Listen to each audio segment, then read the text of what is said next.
Olá, prazer, meu nome é Edmar Santos, sou médico cardiologista, é um enorme prazer estar falando com vocês mais essa vez.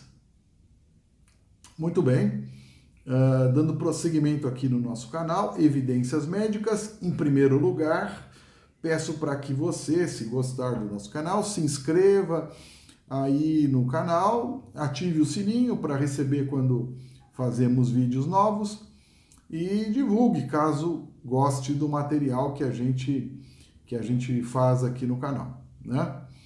O canal não tem intuito de monetização, né? Não vivemos disso, não sou um youtuber, nem influencer, nem nada dessas coisas. Sou um simples médico cardiologista que tenta passar aqui para outros que têm interesse na divulgação científica nesse conteúdo, tá bom? Então, uma das coisas que tem sido discutida essa semana nos Estados Unidos é o aspecto do retorno a algumas atividades físicas em atletas jovens e tem se questionado a segurança deste procedimento naqueles que tiveram Covid-19, né, que foram vítimas aí do SARS-CoV-19. Então é uma preocupação grande nos Estados Unidos e da sociedade americana em função da possibilidade muito grande de morte súbita naqueles que já tiveram miocardite. Ora, a miocardite é uma complicação em 20%, número alto, dos pacientes que tiveram Covid, né? Então, o diagnóstico de miocardite é feito por várias coisas, né? Dor precordial, em geral, dor no peito, alterações de marcadores de lesão miocárdica, né, no sangue, alterações eletrocardiográficas, alterações na contração do músculo cardíaco no ecocardiograma e, nos casos extremos, onde você quer uma investigação mais pormenorizada, detalhada, a ressonância nuclear magnética é o meio de diagnóstico que confirma, então, é o gold standard, vamos dizer assim, para avaliar. Gold standard não, que aí você ia fazer a biópsia do miocárdio, né? Mas seria um método mais preciso para fazer este diagnóstico, né? E a gente sabe que indivíduos que têm acometimento do miocárdio têm muito mais risco de fazer arritmias, e de morrer pelas arritmias. Então, faz-se necessário uma investigação pormenorizada desses indivíduos antes de retornarem às atividades físicas mais intensas, né? Além do que, se houver o acometimento miocárdio pela miocardite, há de se ver a evolução disso. Se esse músculo, uma vez submetido à injúria, se ele se sustenta dessa forma, na forma cronificada, ou seja, aumento do volume do coração e aumento da frequência cardíaca, né, da ativação do sistema nervoso autônomo, com vistas a compensar essa insuficiência, esse imperfeito acoplamento entre actina e miosina, fazendo com que haja a manutenção do débito cardíaco. Mas temos que aguardar os resultados de estudos, mas em termos práticos, há de se ter o cuidado da retomada na atividade física naqueles indivíduos que já tiveram Covid-19. É uma preocupação a mais, né, nesses indivíduos, né? Mas vamos comentar outras coisas, né? Isso aí é um assunto interessante, diz respeito à Covid, mas vou gastar um pouquinho de tempo com os senhores para falar de um estudo também que eu julguei bastante interessante. É um estudo sobre placebo não enganoso, ou seja, que você não engana o paciente falando que ele está tomando placebo, né?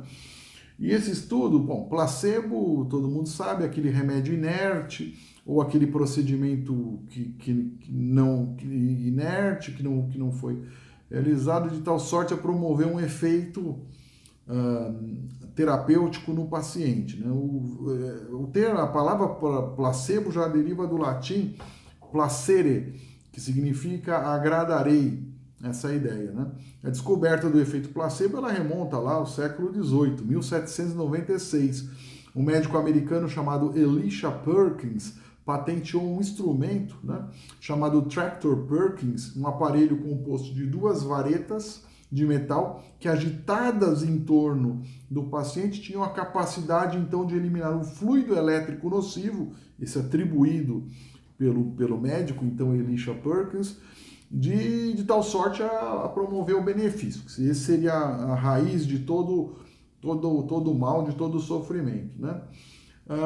Só que as coisas não eram bem assim, né? E quem foi o primeiro, então, a demonstrar este tal efeito placebo foi um médico chamado John Hygarth. Esse John Hygarth mostrou que quando você usava duas varinhas aí, só que de madeira, lograva o mesmo resultado. Portanto, o efeito não tinha nada a ver com a eletricidade, né? A madeira obtinha o mesmo resultado.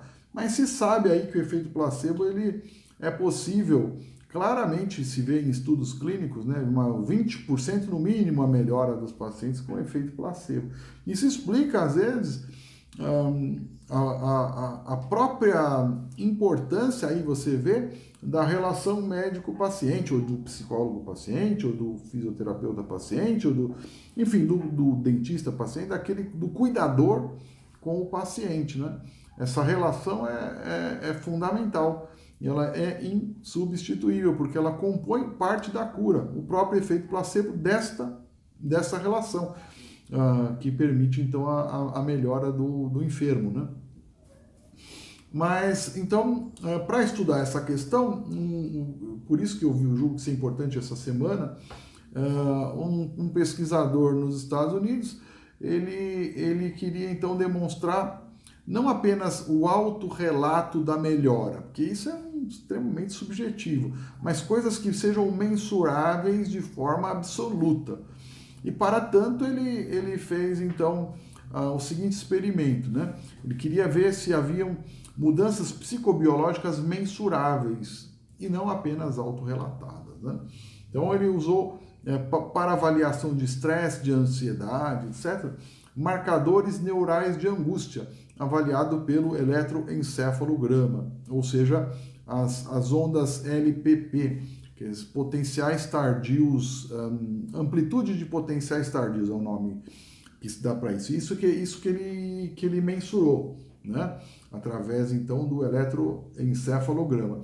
E um grupo, então ele randomizou, pegou um grupo e submeteu a um spray nasal de soro fisiológico, os dois grupos tomavam, mas um era orientado de que aquilo poderia promover um benefício de diminuição da angústia após a visibilização de um vídeo que eles eram obrigados, então, que eram submetidos ao teste, né? Então, esse grupo ele era informado que o efeito placebo proporcionado pelo soro, né? Que o efeito foi falado, o efeito placebo, né? Ele possivelmente poderia diminuir as reações negativas dos indivíduos e avisaram esses indivíduos que isso poderia acontecer. O outro grupo não recebeu essa informação. E viram uma diferença muito grande. No grupo que recebeu a informação, teve muito menos aquela alteração no eletroencefalograma, né? Então não se pode evocar aqui que não se pode falar em viés de resposta. Então, de fato, existe uma alteração mensurável, biológica, do efeito placebo. E ele não pode ser desprezado, não. Temos que criar alguma forma ética de beneficiar as pessoas com esse efeito. Não sei como, honestamente não sei como.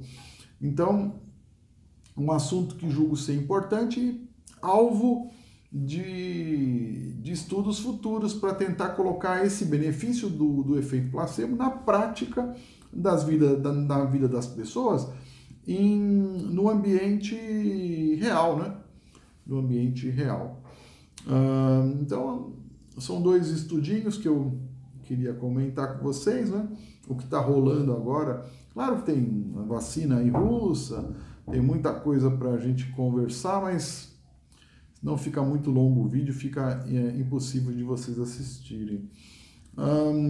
E tem algumas respostas que tem que fazer aqui.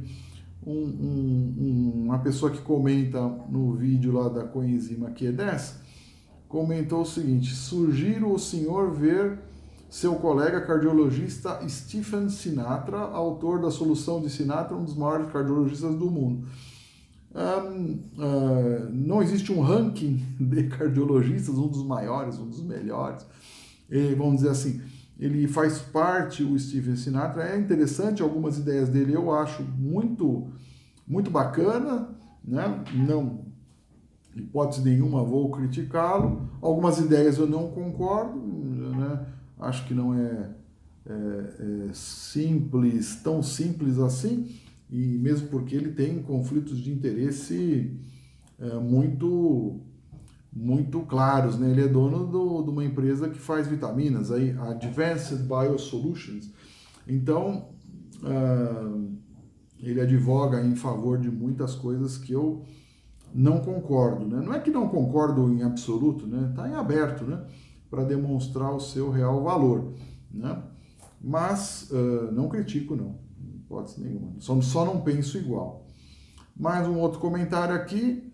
Este palestrante é bom para cuidar de doenças como os demais. Muito obrigado. Eu trabalho com isso, né? Sou médico cardiologista, cuido de doenças. A questão aqui, também sobre coenzima Q10, né?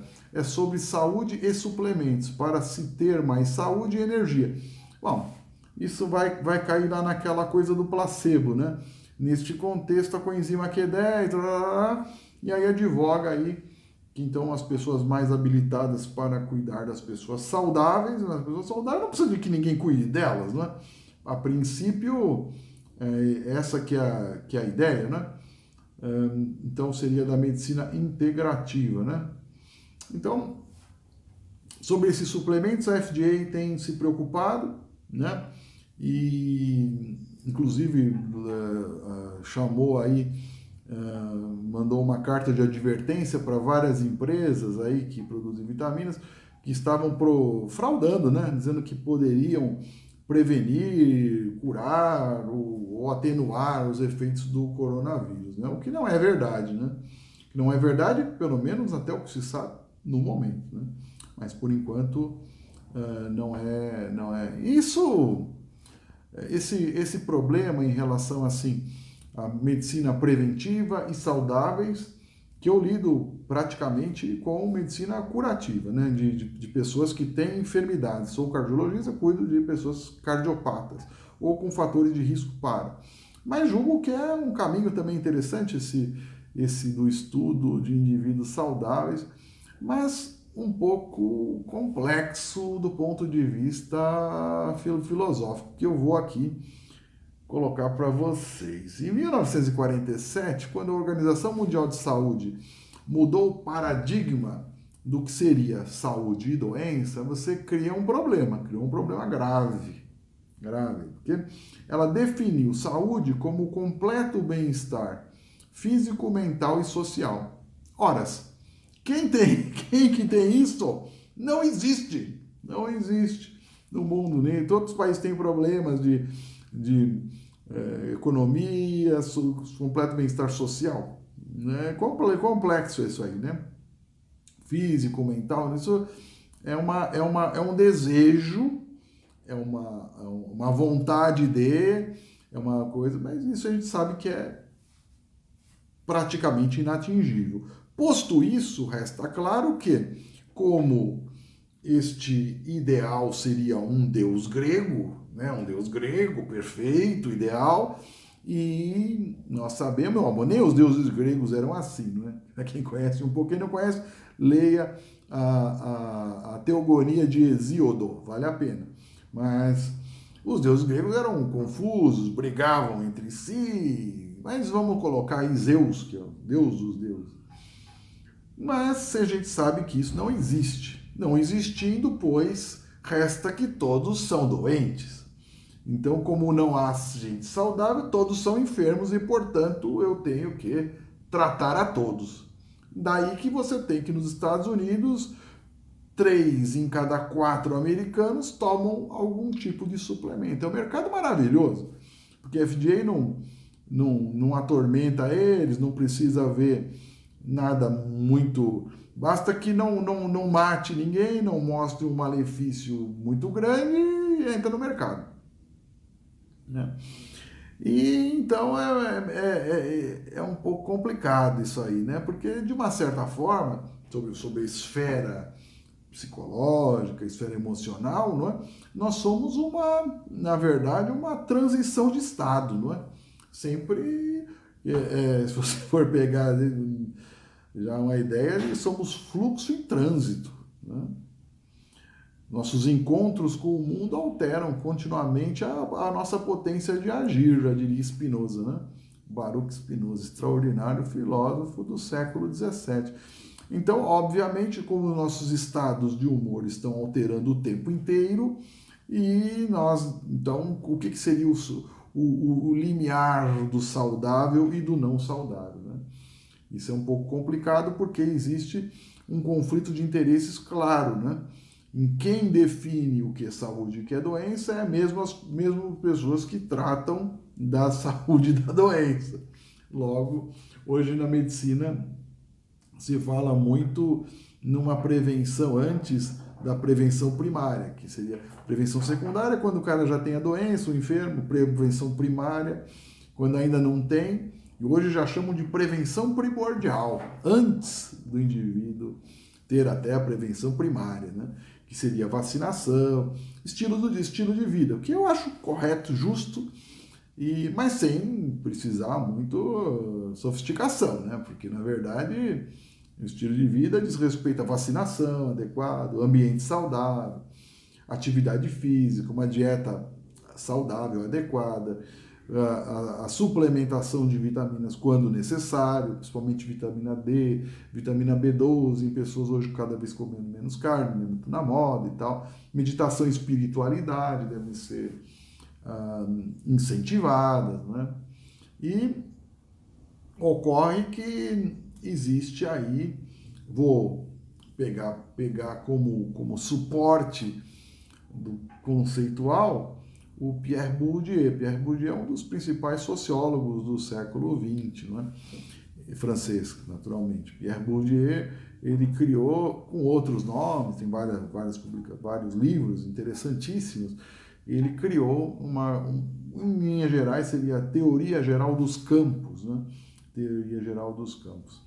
E dentro dessa teoria geral dos campos, sempre se busca uma legitimidade social para falar em nome de. Quer dizer, isso é um grande poder, dá um grande poder para aquele que pode falar em nome de. Né? De qualquer coisa que seja, mas dá um prestígio. Falar em nome de saúde dá um poder, porque é um determinante entre vida e morte. Né? E os médicos, via de regra, têm, como outros profissionais, mas os médicos, sobremaneira, têm essa legitimidade social. A sociedade entende que eles têm essa prerrogativa para falar em nome de saúde e doença. Né? Só que todo o campo existe uma luta pelas definições. Né? E essa luta ela é feita no campo. E o campo tem jogadores. Os jogadores não têm o mesmo valor, né? Existem valores distintos, tem capitais distintos. As regras são estabelecidas pelos dominantes. Né? Dominantes são, em geral, conservadores, dominados, subversivos dentro do campo. E na medicina não é diferente, na cardiologia não é diferente, nenhuma área é diferente. Todas elas se estabelecem da mesma forma. Aqueles, ao adentrar no campo, eles imediatamente conhecem as regras do jogo, né? Quais são os troféus, quais são os prêmios a serem ofertados dentro desse campo. Né?